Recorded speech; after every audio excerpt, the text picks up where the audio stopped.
Hello, good evening everyone. आज हम लोग डिस्कस कर रहे हैं इम्पोर्टेंट पॉइंट्स फॉर एग्ज़ाम्स और स्पेशली जिस राइटर के बारे में पढ़ रहे हैं इससे पहले हम इसके कुछ शॉर्ट और ब्रीफ समरी पढ़ चुके हैं इसके बारे में कुछ नोट्स के रूप में। आज हम कुछ क्वेश्चन आंसर्स पढ़ेंगे जो कि इम्पोर्टेंट हैं एग्ज़ाम्स के लिए, स्पेशली पीजीटी एग्ज़ाम्स के लिए काफ़ी इम्पोर्टेंट नोट्स आज हम पढ़ने वाले हैं क्योंकि एग्ज़ाम्स में काफ़ी बार इस तरीके के क्वेश्चंस पूछे जाते हैं। ठीक है, चलिए बिगिन करते हैं बिना किसी डिले के साथ। और पहला इम्पोर्टेंट पॉइंट है एग्ज़ाम्स के पर्सपेक्टिव से, William Faulkner was born. William Faulkner का जन्म कहाँ हुआ था? याद रखना है मिसिसिपी में, और यूनिवर्सिटी ऑफ मिसिसिपी में इनका पढ़ाई लिखाई हुई थी। ठीक है, तो यूनिवर्सिटी के बारे में पूछा जाए तो यूनिवर्सिटी ऑफ मिसिसिपी। जन्म कहाँ हुआ है? तो मिसिसिपी में हुआ है। Come to the second question. Second question में आपसे पूछा जा रहा है ही वाज बोर्न, इनका जन्म जो है कहाँ हुआ है, सॉरी कब हुआ है? तो 1897 में हुआ है। He was born in 1897। Year याद रखिएगा प्लीज़, ईयर जो है वो 1897 है। 1897, ठीक है, 1897। इसको ज़रा इधर की तरफ सेट कर लेते हैं। ठीक है, now third, the sound and the fury was written by. Sound and the fury किसके द्वारा लिखी गई है? तो sound and the fury it is written by William Faulkner. किसने लिखा है? विलियम फॉकनर ने लिखा है। ठीक है, याद कर लीजिएगा, साउंड एंड द फ्यूरी किसने लिखा है? विलियम फॉकनर ने लिखा है। नेक्स्ट क्वेश्चन, अगला क्वेश्चन पूछा जा रहा है विच यूनिवर्सिटी फॉकनर अटेंडेड। अभी मैंने आपको बताया था यूनिवर्सिटी ऑफ मिसिसिपी। याद रखेंगे विच यूनिवर्सिटी, तो आंसर हो जाएगा यूनिवर्सिटी ऑफ मिसिसिपी। याद कर लीजिएगा प्लीज़। अगला क्वेश्चन है कि the name of the fictional country was, very important, कि फिक्शनल कंट्री का जिसका जिक्र किया गया है ये फिक्शनल कंट्री कौन सी है? तो नाम याद रखना है इयोक्ना पाटाफा। इयोक्ना पाटाफा, ये जो है वो फिक्शनल कंट्री का जिक्र किया गया है इसके नॉवल के अंदर। अगला क्वेश्चन है Faulkner novel was put on the screen. कौन सा नॉवल है? नॉवल का नाम पूछा जा रहा है आपसे कि किस नॉवल को, फॉकनर के नॉवल को स्क्रीन पर रखा गया है। तो याद रखेंगे Faulkner novel was put to the screen, it is century. Answer याद हो जाएगा आपको, याद रखिएगा आंसर है century. Next question, the literary movements in which Faulkner work. किस लिटरेरी मूवमेंट्स पर फॉकनर ने काम किया? आंसर मॉडर्निज्म पर काम किया था। ठीक है, किस पर काम किया था? मॉडर्निज्म पे काम किया था। क्लियर? एक बार दोबारा से मैं आपको सारे आंसर जल्दी से डिस्कस कर लूँ यहीं पर, अभी कुछ भी पॉइंट्स और बाकी हैं। ठीक है, विलियम फॉकनर का जन्म कहाँ हुआ था? तो आपको सिंपल सा बता देना है, मिसिसिपी में। कब हुआ था? 1897 में। साउंड एंड द फ्यूरी किसने लिखा है? तो राइटर का नाम याद है आपको, फॉकनर ने लिखा है। यूनिवर्सिटी फॉकनर ने कौन सी अटेंड की? आंसर याद रखना है मिसिसिपी। नेक्स्ट क्वेश्चन की तरफ बढ़ते हैं, और कौन सा क्वेश्चन है? Name of the fictional country, कौन सी फिक्शनल कंट्री का जिक्र किया गया है उसके नॉवल के अंदर? आंसर हो जाएगा योगना पाटाफा। अभी मैंने बताया था बहुत इंपॉर्टेंट क्वेश्चन है ये। और फॉकनर का नॉवल जो put to the screen, century है इसका नाम। लिटरेरी मूवमेंट कौन से स्टार्ट किया था? मॉडर्निज्म बताया था अभी मैंने, देखिए ये लिखा हुआ है मॉडर्निज्म। ठीक है, कुछ और क्वेश्चंस चलिए। About which part of America he wrote. America के कौन से पार्ट के बारे में उसने लिखा है? बहुत ही ज़्यादा इम्पोर्टेंट, किस पार्ट के बारे में उसने लिखा है? आंसर है सदर्न पार्ट के बारे में लिखा है, सदर्न पार्ट। ठीक है, फॉकनर का मिडिल नेम कल मैंने बोला था इससे प्रीवियस वीडियो में कि बहुत इंपॉर्टेंट है, क्यूथवर्ड। कंप्लीट नेम है विलियम क्यूथवर्ड फॉकनर। ठीक है, चलिए नेक्स्ट क्वेश्चन है बेटा, William Faulkner won. William Faulkner ने जीता, सबको पता है इसने नोबेल प्राइज़ जीता है, Pulitzer prize and national book awards. जबकि सबसे इम्पोर्टेंट नोबेल प्राइज़ है 1949 में नोबेल प्राइज़ इसको मिला है। इम्पोर्टेंट है, याद रखिएगा कौन सा प्राइज़ इसको मिला है। ठीक है, नोबेल प्राइज़ मिला है, पुलित्जर प्राइज़ भी मिला है, और नेशनल बुक प्राइज़ भी इसको मिला है। ठीक है, William Faulkner got Nobel prize in literature कब मिला? तो आंसर हो जाएगा 1949। विच एयरफोर्स विलियम फॉकनर ज्वाइन। किस एयरफोर्स को इसने ज्वाइन किया था? आंसर याद रखना है आपको, ब्रिटिश रॉयल एयरफोर्स को। ठीक है, आंसर क्या है इसका? British royal air force. ठीक है, ब्रिटिश रॉयल एयरफोर्स को। नेक्स्ट क्वेश्चन पूछा जा रहा है आपसे कि when did William Faulkner publish the Marvel faun, the Marvel faun कब पब्लिश हुआ था? 1924, ठीक है। और which novel of William Faulkner was publish in 1929, अभी पीछे डिस्कस किया मैंने आपके साथ। तो आंसर है the sound and the fury, very important, सबसे ज़्यादा इंपॉर्टेंट है ये वाला novel the sound and the fury. किसने लिखा है? विलियम क्यूथबर्ट फॉकनर ने। कब लिखा था? 1929 में, ठीक है। अगले क्वेश्चन की तरफ पढ़ते हैं। Which novel of William Faulkner is about pilots, pilots को लेकर कौन सा विलियम फॉकनर का नॉवल है? Answer pylon. तो पी से याद रखेंगे पायलट्स, पी से याद रखेंगे पाइलॉन, ठीक है। और which department of the USA sent William Faulkner to Japan, कौन सा डिपार्टमेंट था जिसने विलियम फॉकनर को जापान भेजा था? ठीक है, तो आंसर है उसका state, department is state. Now the next question is when did William Faulkner die, कब इनकी डेथ हुई थी? तो आंसर याद रख लेंगे 1962, ठीक है, answer is 1962। Next question, where did William Faulkner die, जगह का नाम पूछ रहा है। बाइहेलिया, बाइहेलिया में डेथ हुई है और जन्म मिसिसिपी में, ठीक है। और Faulkner was first move to California, सबसे पहले कैलिफोर्निया के लिए मूव हुए थे जब वे लिखने की प्लानिंग कर रहे थे। तो आपसे पूछा जाता है व्हेन, कब, ठीक है, क्या लिखने की प्लानिंग कर रहे थे उस टाइम? तो स्क्रीन प्ले लिखने की प्लानिंग कर रहे थे, तब की बात है ये, ठीक है। अगला क्वेश्चन, नेक्स्ट क्वेश्चन की तरफ पढ़ेंगे। What type of novel, sorry what type of work, किस तरीके का वर्क है विलियम फॉकनर ने लिखा है? नॉवल लिखे हैं, स्टोरीज लिखी हैं, शॉर्ट स्टोरीज और स्क्रीन प्ले लिखे हैं। अगला पॉइंट है कि what actor did Faulkner feel the most comfortable and with during his time as script writer in Hollywood, Hollywood में कौन सा एक्टर है फॉकनर को फील होता है कि बहुत कंफर्टेबल है उनके टाइम से और स्क्रिप्ट राइटर भी है? ठीक है, तो आंसर है हमफ्रे बोगार्ट, आंसर याद रखिए Humphrey Bogart. The film based on the novel century, century पर आधारित कौन सा नॉवल लिखा गया है? ठीक है, फिल्म सॉरी, कौन सी मूवी है जो उनकी सेंचुरी नॉवल पर बेस्ड है? आंसर है the story of Temple Drake, ठीक है। Next question, Faulkner wrote a film, Faulkner ने एक फिल्म स्क्रिप्ट लिखी है, क्राइम नॉयर है, ठीक है। तो क्राइम नॉयर नॉवल के रूप में कौन सी एक फिल्म स्क्रिप्ट भी लिखी गई है? आंसर यहाँ पर मौजूद है Raymond Chandler, Raymond Chandler. Next, Faulkner's का ओपिनियन आपको बताना है। Faulkner's opinion, the place provided the ideal setting for a work, ठीक है, कौन सा हाउस है फॉकनर के ओपिनियन में जो उनके लिए एक आइडियल सेटिंग उनके वर्क के लिए प्रोवाइड कराता है? आंसर होगा वोर हाउस, WHORE, वोर हाउस, ठीक है। Next question, he was dismiss from the position as the head of the post office और at the university of Mississippi, जहाँ पे पोस्ट ऑफिस के हेड से उनकी पोजीशंस को डिसमिस कर दिया गया, ठीक है, ऐसा क्यों? तो उसका आंसर है for reading at the job, job पर भी पढ़ाई करते थे भाई। तो समझिए कितना ग्रेट इंसान रहा होगा। Next question, Faulkner publish a novel, इन्होंने एक नॉवल पब्लिश किया with the help of his friend, दोस्त की हेल्प से, दोस्त का नाम शेरवुड एंडरसन, बहुत इंपॉर्टेंट नाम है शेरवुड एंडरसन का। नॉवल कौन सा पब्लिश किया है? तो आंसर होगा सोल्जर्स पे, सोल्जर्स पे, ठीक है। अगला question, the read he read the work each year, हर साल उन्होंने जिस वर्क को पढ़ा है। Like some people read the Bible, जैसे कुछ लोग बाइबल को पढ़ते हैं। आंसर कौन सा है, कौन सा वर्क पढ़ा है उनने? डॉन क्विजोट। दोबारा से रीड कर दे रहा हूँ मैं आपको क्या क्वेश्चन है, तो प्लीज़ याद रखेंगे। क्वेश्चन पूछा गया है he read the work each year, he read the work each year like some people read the Bible, Don Quixote। चलिए कुछ और इम्पोर्टेंट पॉइंट्स हैं।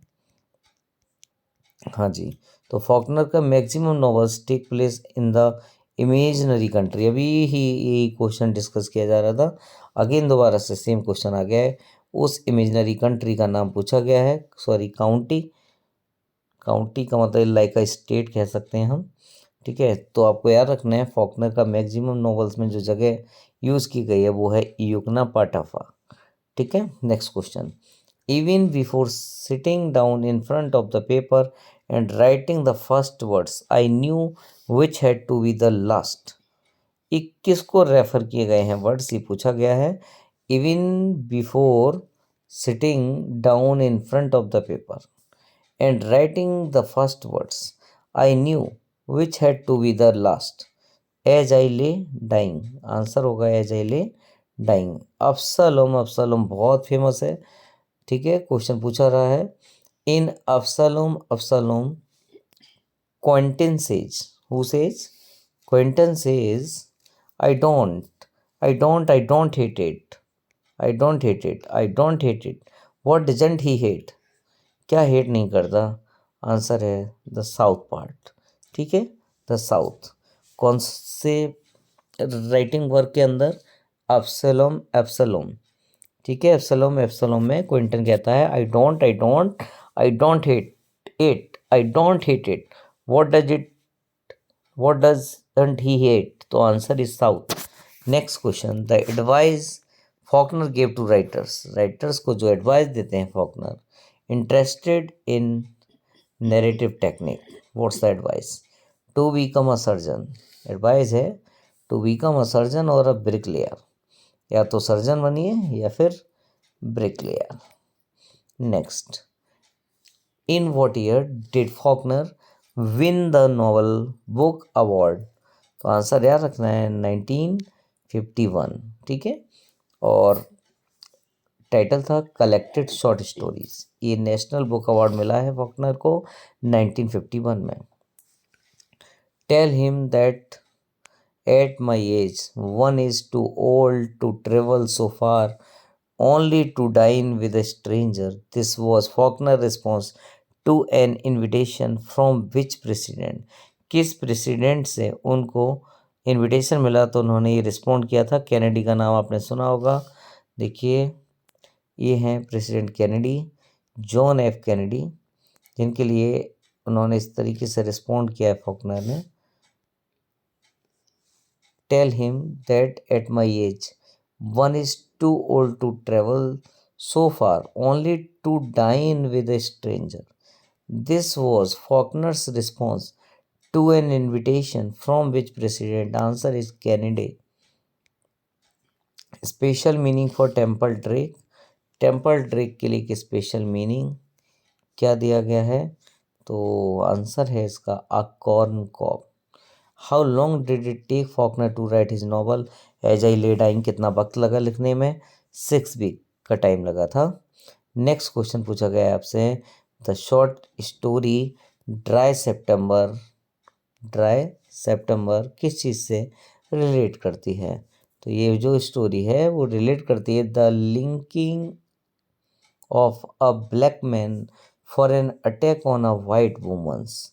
ठीक है, next, the principal figure of the Hamlet and one of the whole Snopes trilogy is Flame.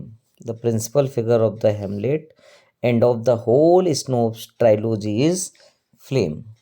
Next question आपसे पूछा जा रहा है, Faulkner advised to those people who read his novels 2 or 3 times and still were not able to understand. कुछ लोग उसके 2-3 बार novel पढ़ लेते हैं फिर भी कुछ उनकी समझ में नहीं आता, उनसे क्या कहते हैं फॉकनर? एडवाइस क्या देते हैं?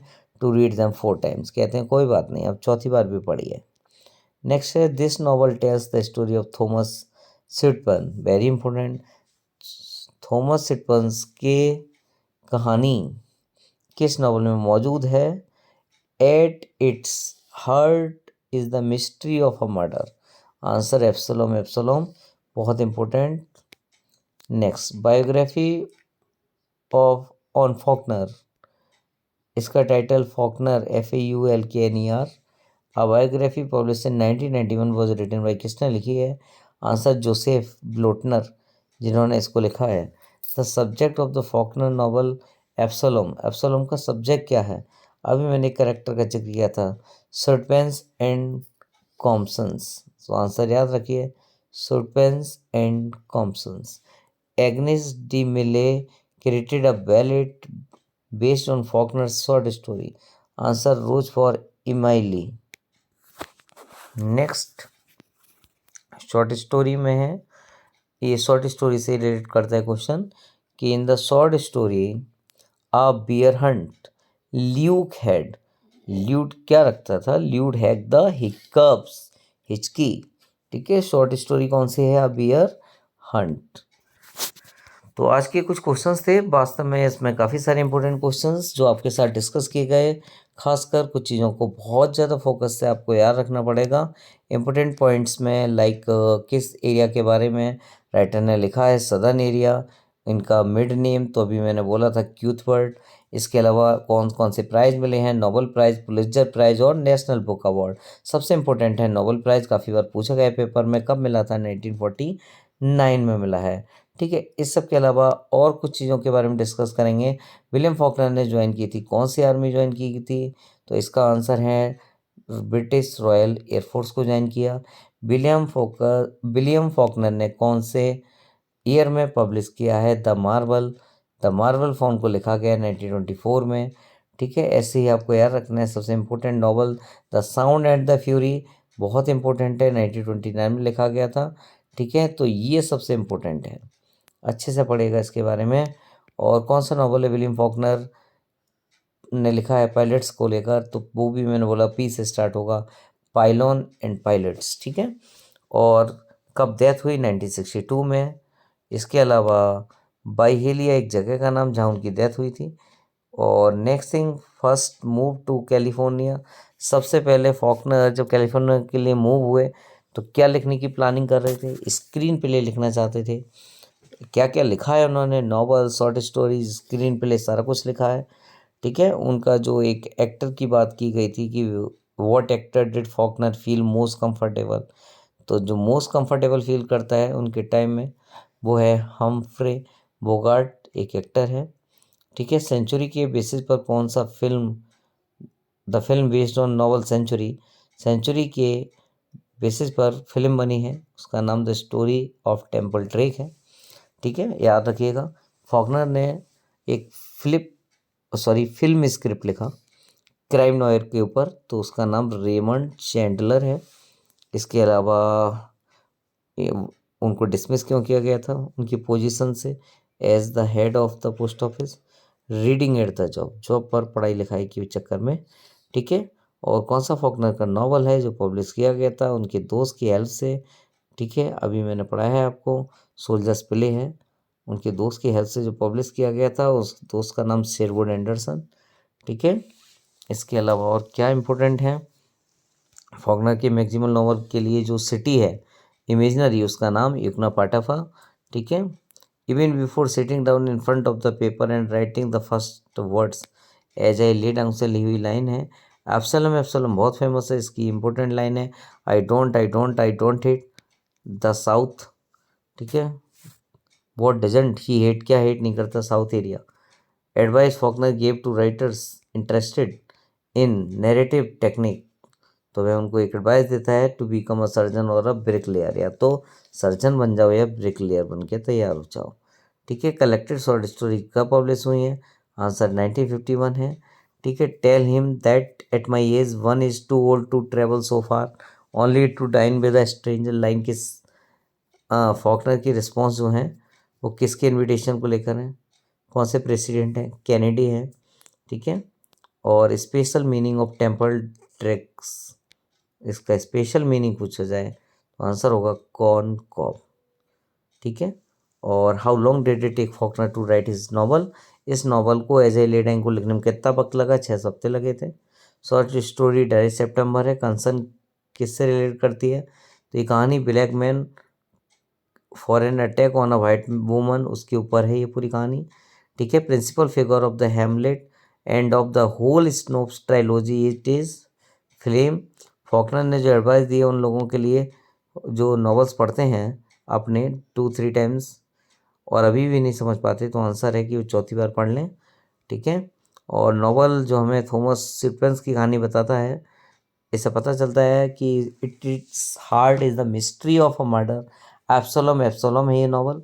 बायोग्राफी फॉकनर की, ठीक है, 1991 में जिसके द्वारा लिखी गई, नाम पूछ लेता है, जोसेफ लॉटनर है।